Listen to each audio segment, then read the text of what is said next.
Hi, my name's Jennifer, and this is Raymond here, who's my model for today. In this video, I'm going to share with you how to get into a downward facing dog effectively so you can receive the full benefits of the pose. Now, it's not about using the body to get into the pose, right? It's about using the pose to get into your body. So that's what we'll be focusing on today. Okay, so Raymond, I'll just invite you to first come into child's pose.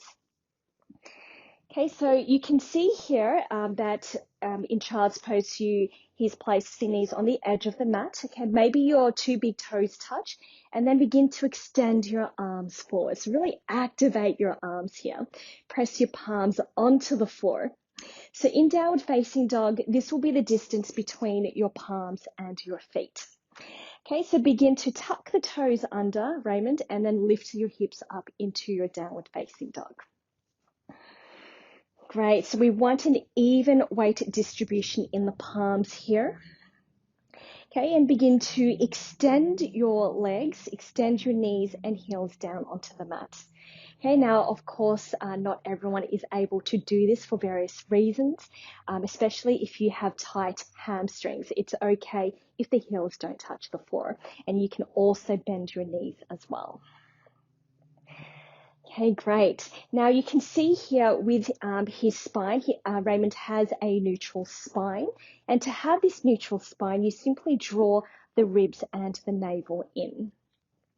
Okay, and you can choose to arch your spine, okay, or you can choose to round your spine.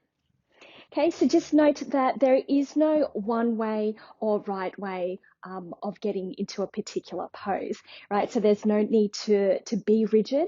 It's just about being curious and exploring your body, right? So what we're targeting here are actual target areas or targeting particular muscles in every pose.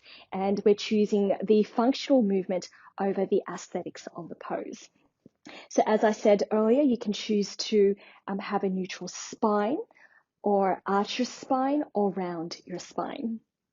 Now, if this is a lot of pressure on your wrists, which creates discomfort in your wrist, you can choose to use a folded blanket. Okay, so you can see here the folded blanket, it's not very thick. Okay, so Raymond, I'll just ask you to place the base or the heel of your palm onto the folded edge here, and then place your fingers onto the mat. Beautiful. So as you come into your downward facing dog, this is a really great prop to use to release pressure in your wrists. Okay, now if you find that in this pose, maybe you're struggling in your upper body, okay, you can choose to place each palm on a block. So I'll just remove this blanket here.